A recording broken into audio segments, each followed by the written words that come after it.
For this next bit, do you want me to do an easy joke or a difficult joke? Shout it out. All right, I think we can all agree that cancer marathons are a scam.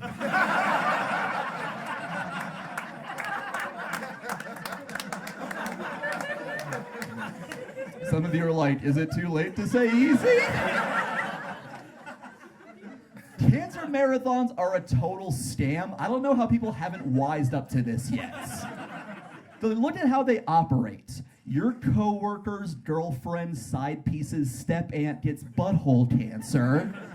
So to show her support, what do? You have to go out running all day in the sun, so you come home with skin cancer, and now other people have to run marathons for you? That is a pyramid scheme, people.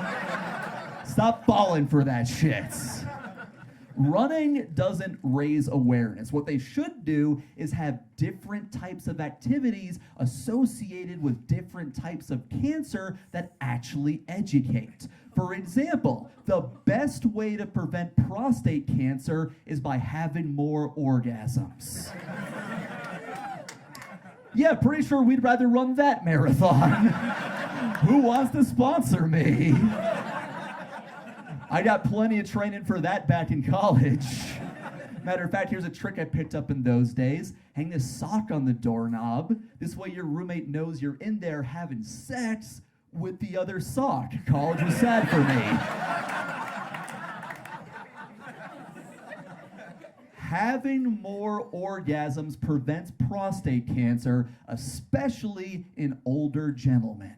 Which is why I think it's time we stop condemning and start thanking gold diggers for the service they provide. Some people say they're hoes. I say nay, they are healthcare providers. Last responders.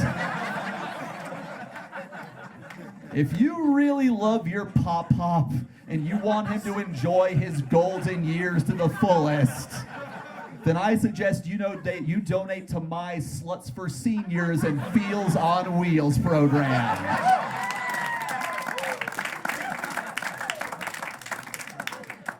By the way, I joke about cancer because when I was 3 years old, my dad died of cancer. And I don't want anyone feeling sorry for me because I follow the example my mom set. Here's how tough my mom is. My dad died in their bed. That's enough to break anyone.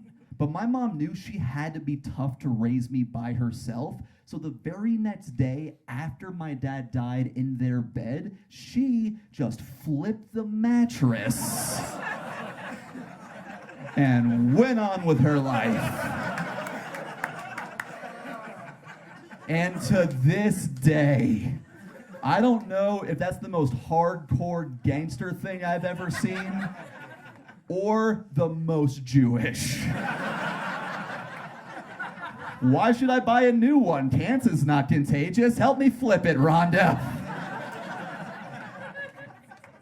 Oh, I do dark comedy, by the way, if that hasn't been established yet. People don't usually expect that from me because I'm all bubbly like a Pixar movie. But my act is all emotionally traumatizing, like a Pixar movie. But if losing my dad so young taught me anything, it's that tomorrow is never guaranteed and you have to enjoy now while you know you have it.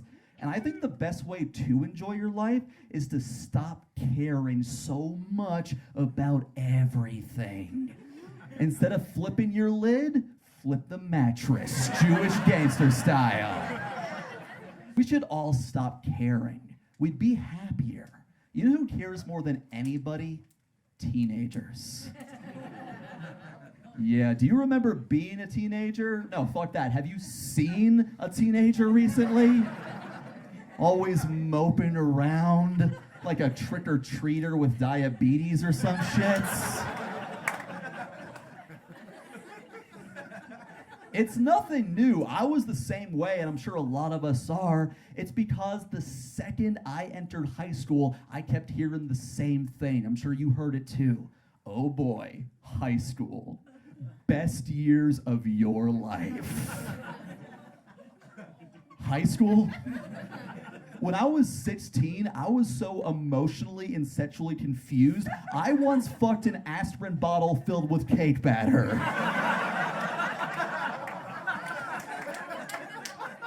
And the whole time I was thinking, this is as good as it gets? No wonder teens are so depressed. If you want teenagers to be happier, lower their expectations. Instead of hanging banners at their high school that say, "Go Golden Knights," or "Go Crimson Porcupines," every high school should have a banner that says, "Go fuck yourselves." None of this shit matters. Everyone you hate in 10 years will be a divorced real estate agent. So stop taking everything so seriously, you overly dramatic little aspirin. It's a really long banner, is what I'm pitching to you guys. And I wish someone told me that as a teenager, because I cared so much what everyone thought about me. It was a waste of time. We could all be dead tomorrow. And I know that depresses people, remembering how we're all gonna die and be forgotten, and our species' existence is meaningless in the unfathomable scope of the cosmos. That cheers me up. Think about the most humiliating moment in your life. Poof. It's gone. That takes all the pressure off of life. 100 years from now, nobody's gonna know or care that you once shit your pants at a Fort Lauderdale Steak and Shake in 2003. Hypothetically. Nobody's keeping track of your biggest failures. You've never been in a cemetery and seen a headstone that reads, "Here lies Giuseppe, husband, father, premature ejaculator. So bad at sex, death is the only thing that ever came for his selfish ass." It's a really long tombstone is what I'm pitching to you. My point is, you have one life to live and you have to enjoy it while you got it. Like, my friend, what do you do for a living? Grow weed. This motherfucker gets it. You looked embarrassed to say that. No. Most people are like, "I'm an engineer." I say, fuck that, be a magician. Follow your shitty dreams, everybody.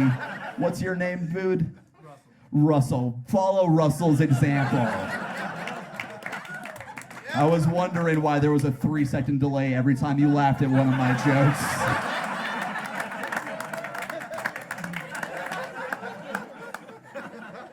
God bless. This is how you enjoy life, everybody. I just want you to be happy.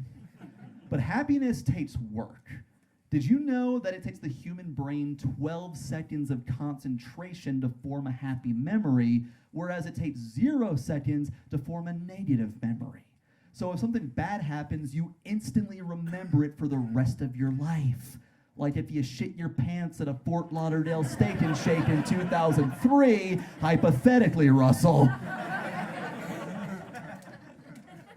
We're hardwired to be pessimistic so we don't repeat things that might hurt us. It's an evolutionary self-defense mechanism. Sounds rough, but remember, happy memories are only 12 seconds away. So anytime life is going good for you, just soak it in a little bit. Like, have you ever been at a Costco at the end of a really long line, and then all of a sudden, they open up another register? And they call you from the back of the line to come on down? And as you're skipping all these sad sacks, you're just thinking, is this how hot people feel all the time? Take 12 seconds. New happy memory. Here's an example my wife gave me. Ladies, have you ever been shopping, you find a dress that you love, and then you find it has deep pockets in it? Yes, bitches. So now if a guy asks to put his number in your phone, you don't have to go rooting around in your purse to find your taser. And as he's convulsing and pissing himself, take 12 seconds. Happy moments.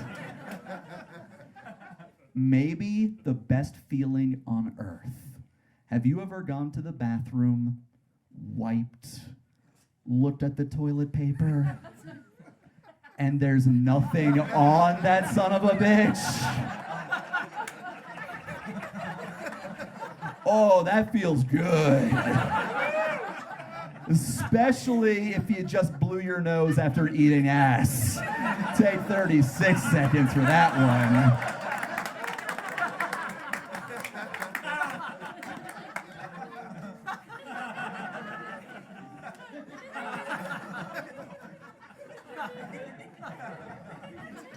Sorry, your reaction to that joke? I just took 12 seconds for myself. Delicious.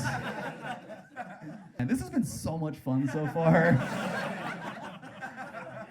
Let's keep the good times rolling and talk about my dead dad. I want to tell you a little about him sincerely. My dad's name was Larry, and everybody who knew him loved him. He's where I got my sense of humor and my sense of hope. This is gonna sound weird, but losing my dad so young, it actually gave me a more positive perspective of the world because it taught me you can still find happiness after tragedy. My two earliest memories were at 3, learning about death, but then at 4, learning about video games.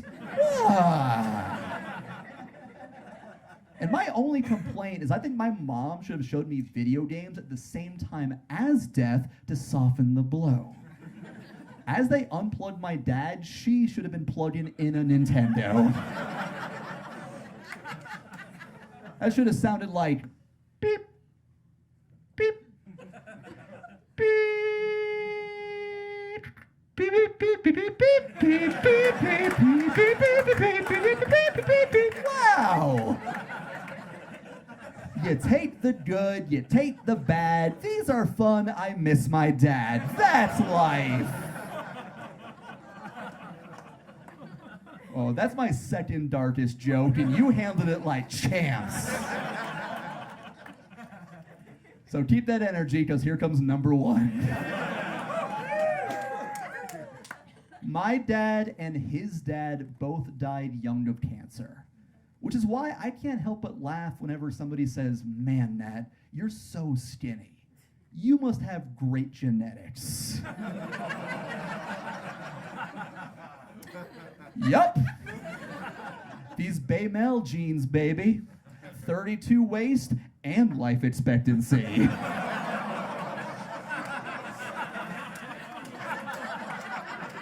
If you think I'm skinny now... And if you're bummed out, don't worry, you'll find happiness after this tragedy. I learned earlier than most that life isn't fair, but my mom always told me, Nat, make the most with what you still have and never see yourself as a victim. She always said that to me, never see yourself as a victim, which was confusing because she then enrolled me in Hebrew school where we were exclusively taught to feel like victims. Every Jewish holiday is just a reminder that we've been oppressed. Passover, the Egyptians enslaved us. Purim, a Persian tried to kill us. Pesha Vacharam, Pizza Hut stopped taking competitor coupons. Oi!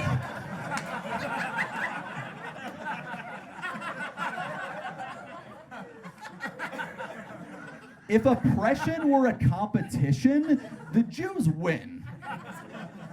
And it shouldn't be, but I'm only saying that because the Jews have literally already won a prize for being the most oppressed. It's called Israel.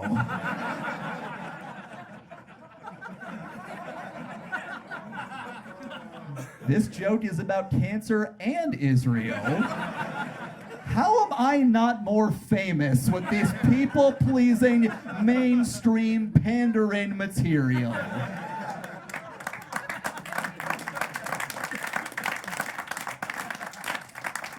The Israeli-Palestinian conflict really perfectly illustrates that victimhood mentality can be dangerous. Because when you think you're the victim, you never think you're the bad guy no matter what you do. And I'll give you a day-to-day example. I was out walking my dog a few months ago, and this lady in front of me was walking her little French bulldog, and it shit in the middle of the sidewalk. She looked at it and then started to walk away. And when I saw that, I wanted to say, I hope your uterus falls out. Because if you raise a son the way you're raising that dog, they're gonna wind up being a serial killer, a necrophiliac, or worse, God forbid, an influencer. But I didn't say that because I always want to assume the best of someone. So instead, I yelled out, "Excuse me, ma'am, do you need a plastic bag to pick that up with?" And she said, "Fuck off." So I said, "I hope your uterus falls out."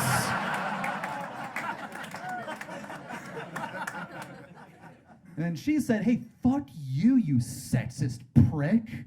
She called me a sexist, which really upset me because I know for the rest of her life when she tells this story, she's gonna portray herself as a victim and say, that man attacked me just because I'm a woman. I want you guys to know I don't hate her because she's a woman. I hate her because she's a cunt. Can you see the difference there? I don't hate because you have one, I hate because you are one.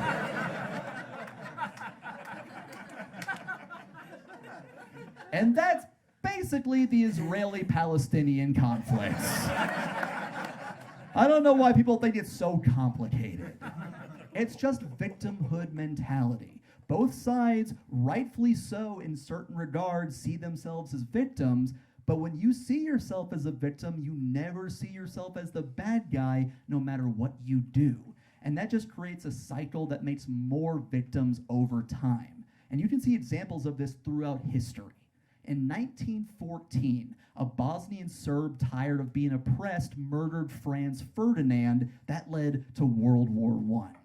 Germany lost, their economy was crippled, they scapegoated the Jews, that led to the Holocaust. Afterwards, the Jews wanted a homeland, so they settled in Palestinian land to form Israel. Palestinians and Israelis, they fought each other. The US supported Israel throughout the decades, pissing off Middle Eastern extremists. That led to 9/11. That led to the US government passing the Patriot Act, which allows them to spy on us through all of our computers, which led to me having to cover the camera on my laptop every time I jack off.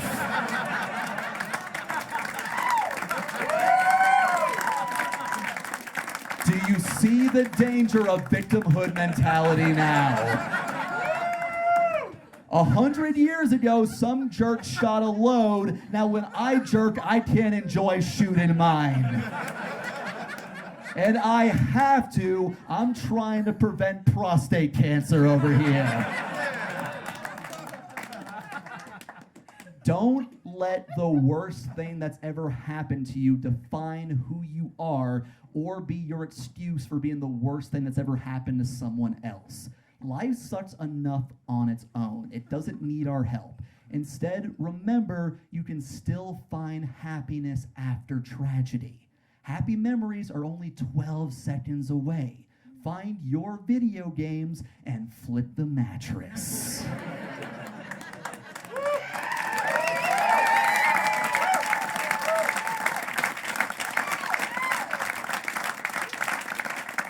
Because if you do, you can create a cycle that brings good into the world.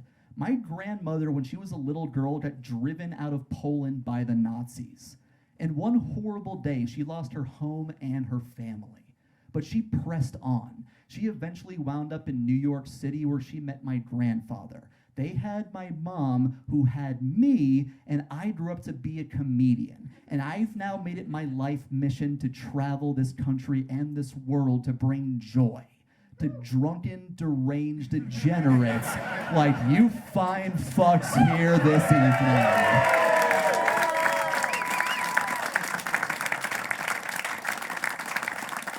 So if you enjoyed any part of the sperm racing, ass eating, and glory holing I talked about tonight, by God, you've got my Mimi to thank for it.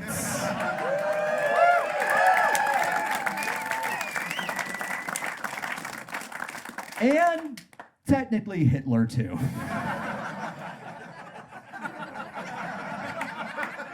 You gotta give respect where it's due.